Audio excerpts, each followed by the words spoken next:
Don't threaten me with arrest. I'm not threatening. Because arrest doesn't wash. Welcome to Public Audit. Jahan hum misconduct KO expose Cardhain, legal or police-related issues KO explore Cardhain, or public rights or accountability KO as update hain the IS episode KO UK Freedom Audit coup collaboration mind present Kia J Rahahai. Nache Daige link KO Zara check Karain or on channel KO subscribe Kaku ani Unka deserve credit Dion the IS episode mine. UK Freedom Audit Ek Prison Kubaha public space of filming car Roy Hodhain. Jabek staff member situation KO escalate Kadi to high or UN pa abuse K ilzam lagata high. Joe camera footage for and high contradict Ka Dedi high. Facts KO verify Khan or Mata KO peacefully close Khan Kubajai. Police KO call Kali Ajata high. Joe Mata serve Kuch minutes mind Sol Ho Sakta THA. War unnecessary time waste, vague allegations, or arrest threats tak Hunch Jata high. Joe footage coup evidence of match nai Kati .jo scene unfold Hoda high. Wo public safety kuber mind nai. Balke is Bak example haiku kiss terrorek basis allegation quickly barred a controversy ban sacked to hijab officers proof Kibajai pressure KO priority detain. You alright? Perfect. We've got a complaint. A complaint? Yes. So what? That I'm taking photographs in public? That and that you swore at. I don't think so. Got everything on camera. Right. So you haven't been swearing at them or No. anything? Right. What Not are at you all. actually taking photos of then? Whatever I want in public. Right. Hey? But when you're taking of them coming and going from work, you can obviously understand the concern of No. that. Am I being detained? Are you being detaining detained? me? Are you? Are you detaining me now? Am I detaining you? Yeah. I'm not detaining you, I'm Right, just coming okay, to see ya. speak to you. I don't want to talk to you, thanks. Don't want to talk to you. It's my legal right. I don't want to talk to you. Right. I'm not committed any offence. Right, but listen to what I've got to say then. No, I don't want to listen to you. Don't have to. Right. They've said that you've been telling them to F off, so you have technically committed an offence. No, I haven't. I Now, got you the might- evidence. You might have it on evidence. Yes, I do. But for us to investigate that, No. then we could have to arrest you. No to way. then witness. Yes. Well, you know what? That's where we are. You know Now, what? I'm not wanting to avoid that, because if there's a reason as to why you're here, that's You need fine. to contact your sergeant then, don't you? No, I don't. They approach and immediately begin questioning, but UFA handles the situation correctly by staying within legal rights. When asked, am I being detained? The answer comes back as no. So, he begins to leave, which should have been the end of the encounter. However, officers continue to hold on to a complaint claiming that he allegedly told a staff member to F off, with one officer suggesting that this could technically be considered an offense, but legally, it isn't that simple.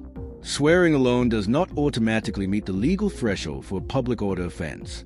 For it to become a criminal matter, the language must be threatening or likely to cause harassment, alarm, or distress. A disputed remark, especially one captured clearly on camera, does not suddenly become criminal just because someone felt offended. The situation escalates further when arrest is mentioned simply to investigate his footage. This flips the legal principle on its head. Arrest should only be made when there are reasonable grounds and necessity to do so. Law enforcement cannot detain someone first just to search for evidence of an offense afterward. Yes, I've been to just about every prison in the UK, right? Right. Very seldom do I get harassed by cops. Don't not harass harassing me. you. I'm not harassing you. Well, I don't want to talk to you any further. I'm going. Okay? I'm going.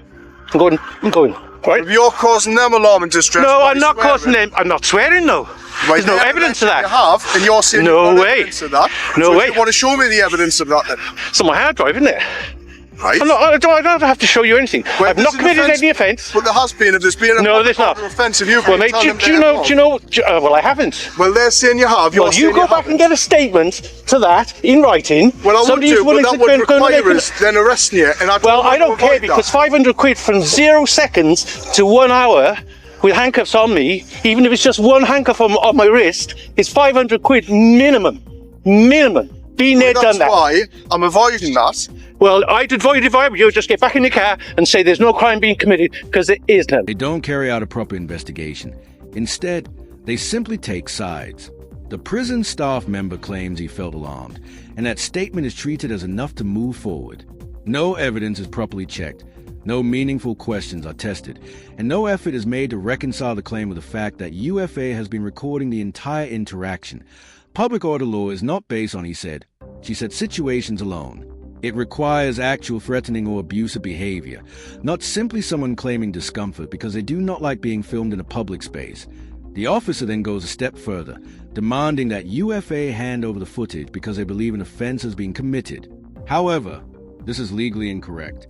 Authorities cannot demand proof from someone simply because they have decided an allegation must be true. If there were genuine and reasonable grounds for action, those grounds would need to be clearly explained and justified rather than assumed. Refer to your ACPO guidelines of 2010, which Chief Trotter said photographing in public is legal, it's perfectly lawful, police can be expected, there's no expectation of privacy in public. Right. Have I mentioned anything about the filming? Have I mentioned you're just lying. Public order. That's lying. It's not lying. It is. That's lying. It's making a false report. If somebody in there has said that I swore, then that's false. Well, that's why we're speaking to you. That's false.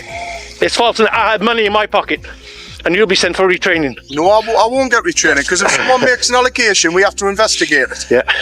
Now, if I wanted to do that, you would have been arrested, I would have seized the hard drives, but I want to avoid that, because it's just as easy talking to you to find out what's going on. It was you last year. Talked to the chief of security there, told him what I was doing, and after that he was fine with it. I haven't said the issue about you here filming us or anything. It was the swearing that we're concerned about. There was none.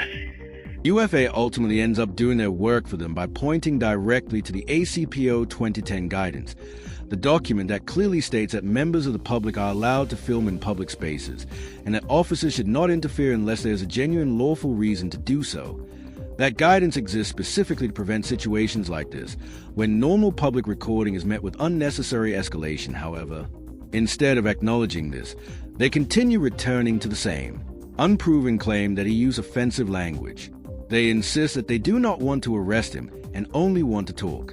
But real conversation requires listening, not just repeating accusations. All that is happening is repetition of the allegation, as if repeating it somehow makes it factual. If there was a genuine attempt to resolve the situation, both sides of the argument will be carefully considered. Instead, the complaint is treated as if it is already settled truth. So you can go back and clarify that if you wish. I'm more than happy to stay here while you clarify that, because when you go there and say, right, if you've lied because he's got it on camera, then it's an offence to tell you. Which it will be, because if you haven't done that, then he's I haven't. you that. I haven't. So you go and clarify that. If you get a complaint, then come back and arrest me. Then I'll show you the evidence. Then it's money in my pocket and someone else arrested. It doesn't work like that. That's why we're avoiding the arrest. Yeah, it does. It does. That's why we avoid an arrest. If I wanted to arrest you, you would have been arrested instantly, and I'm trying to avoid that. Don't threaten me with arrest. I'm not threatening. Because arrest doesn't wash with me. What I've actually said is, I don't want to have to arrest. That's why I haven't. Well, you're not going to arrest because they've done nothing wrong. No. Well, that's what we've come to establish. Well, you need to establish it in there, not here, because they've done nothing. I had an old guy come up to me and say, "You're not allowed to do this." Yes, I said, "Yes, I am." I said, "It's perfectly lawful." He said, "Well, I'm going to sort it out." And he walked back in, and that's the only contact. That's the only contact I had with an old man who came out later. Was he a prison warden, or was he just? Yeah, he was an old man. Right. It looked like he was finishing for the day. He come up to me because I'm on public property. I don't touch private property. Trying to get on the vans. Sorry? Have you been trying to get on the vans? No. What really exposes the situation is that UFA even gives him the opportunity to handle it properly. He waits and clearly asks them to go back, clarify the complaint, check exactly what was said, and establish the actual facts, but they don't verify. They don't properly test the allegation. They simply continue to rely on it without proper examination that if someone knowingly makes a false report to the police, that in itself is a serious legal matter. Yet, there is no curiosity or investigation into that possibility. Instead, they continue leaning on an unproven claim while ignoring the person standing in front of them, who is clearly explaining that he was on public property the entire time. They've alleged that you were trying to get on the vans as they've been opening the rooms to go in. Really? Yes. Well, mate, you go and take a statement and come and arrest me, because I'd like this one to go to court. I really like for this to go to court. Well, that's all we're asking for. I'm going. I'm doing my lawful activity, which is photographing in public, which is a perfectly normal, lawful thing to do. Okay? No different from walking a dog or jogging down the road. You don't stop people from jogging down the road, do you, or walking their dogs? I haven't said about the filming, I've said about the swearing. I haven't swore. Why, that's what I was speaking to you about. You're saying you haven't. No, I haven't. You're saying you haven't gotten on the van. I haven't. And by the way, you can't just arrest somebody for a Section 5 anyway, because swearing, although I have not, swearing itself is not an offence. There is absolutely no offence of swearing. Alarm into stress, mate. It's got to happen more than once for one thing. I know the law just as well as you do, mate. I've been doing this quite a long time, and I deal with people like you all the time. When he dismantles the idea that swearing alone automatically equals a crime, the officer shifts toward the idea of alarm and distress as a fallback justification. But legally, that phrase is not a shortcut to criminality. The law looks at real impact and context, whether the behavior was genuinely abusive or threatening, and whether it would actually cause real harm. Not just discomfort or annoyance. One alleged comment in a public setting does not automatically meet that legal threshold, especially when the claim is disputed and the entire interaction is being recorded. That UFA does not allow the label to intimidate him. Instead, he forces him to confront the reality that simply repeating a legal buzzword does not transform a weak allegation into solid legal grounds. Do you want to pass any of your details? No, not required to. Not required to. I'm just asking you. Yeah, and I'm just telling you, no. I've done nothing wrong. Are you going to go to a real call now, or? You just travel around, do documentaries. I live where I want to. I'm just making conversation. Yeah. Well, I don't reveal this detail, see, because I'm living in Durham today until I leave. It's just conversation. Conversation. Yeah. Well, you're always trying to get information. That's the police's nature. So, I'm quite aware of that. So. I don't know why they would lie like that. It's a bit silly, because if you're going to make accusations like that, you need to be able to back them up. And I've got three cameras. I had two on at the time. I always have two on, and that's for my own safety, because I've had my cameras smashed out of my hands, and so I still got evidence. So. Well, we've just got to talk to you, get your account on it. Do you not have like a playback on this that you can prove that you haven't swore? No, I've got nothing to prove. When they shift their focus to requesting his personal details, UFA handles the situation correctly. He refuses to provide them because no offense has been properly established that would legally require him to hand over personal information. This is the key principle. Police cannot demand personal details simply out of curiosity or because a complaint has been made. There must be a clear and lawful basis for requesting such information. They then attempt a different approach, asking him to play back the footage to prove that he has done nothing wrong. But this is completely the wrong way around. The burden of proof does not fall on him to prove his innocence on demand, or if officers genuinely believe that an offense has been committed, it is their responsibility to clearly articulate the grounds for that belief and gather evidence themselves, not pressure someone into volunteering material simply to clear themselves of an unproven allegation. Nothing to prove, because you know what? I didn't absolutely not swear. However, if I did, like I said to you, swearing is not an offence. It's got harassment, alarm and distress have to happen on more than one occasion for it to be a harassment, alarm and distress. Okay. And I was only there once. Okay. So there's no offence, even if I told him to. But if you've said that and then he's appeared that you're getting on or trying to get on a GOA meet, then that's causing them alarm and distress. No. You can't arrest me for Section 5 public order for one swear on one occasion. Swearing, like I said, is not an offence. That occasion, and that you were trying to get onto a GOA meet. Rubbish. Well, they got CCTV. Go and review their CCTV. We're just speaking to you first, because it's easier to speak to you. Yeah, that's right. Then if we're up there, then we're taking CCTV and statements. And obviously you get in the bus and we don't know who you are, we might never see you again. So it was easier stopping you and getting your account. Now the situation really begins to fall apart. When the original allegation is no longer holding up, the officer shifts direction and vaguely suggests that he may have done something else. Just another unsupported implication without clear evidence that UFA responds correctly and professionally. He points out that they should check the CCTV footage. If they genuinely believe something happened, the building is fully covered by cameras, so the facts can and should be verified. Instead, they admit that it is simply easier to stop him than to go and check the evidence properly.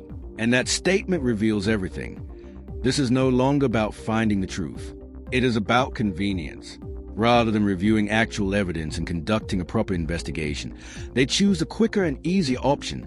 Detain the person with the camera first and see what develops later. Well, I'm not. It's a hard drive. See, it's not a disk. It's a hard drive. Right. So I'd have to stop the recording. I'm not going to do that. You do what you need to do. I've done nothing wrong. And by the way, I did say the swearing's not an offence. Not only is it not an offence, that I could, with nobody around, I could tell you guys to F off repeatedly, and there's nothing that you can do about it. What? Harvey versus DPP, Judge Bean.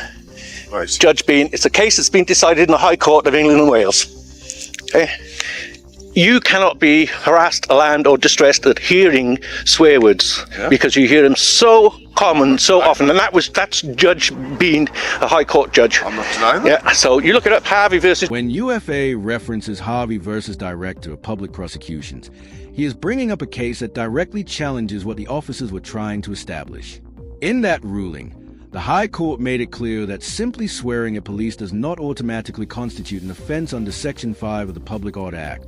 The court emphasized that, by the nature of their job, police officers are expected to tolerate a higher level of irritation and offensive language than an average member of the public. Words alone, without clear evidence of harassment, alarm, or distress was likely to be caused, do not meet the criminal threshold. That ruling exists specifically to prevent public order law from being stretched to cover hurt feelings or minor disputes. When applied to this encounter, it becomes clear how weak the officers' position was. They kept relying on claims of alarm and distress without demonstrating any real impact, and without even establishing that the alleged statement had actually been made. The Harvey ruling reinforces a simple principle: the law does not criminalize annoyance, and it certainly does not allow officers to manufacture ground for action simply because someone has complained. When UFA invokes that case, he is not bluffing. He is reminding officers that courts have already rejected this exact form of overreach. That is why their argument collapses when tested against real legal authority rather than assumption. That's it for today's video. If you enjoyed this episode, don't forget to like, comment, and subscribe. It really helps support independent coverage. Also be sure to check out UK Freedom Audits. His channel is linked in the description. Go show him some support. Thanks for watching. This was Public Audit, and I'll see you in the next episode.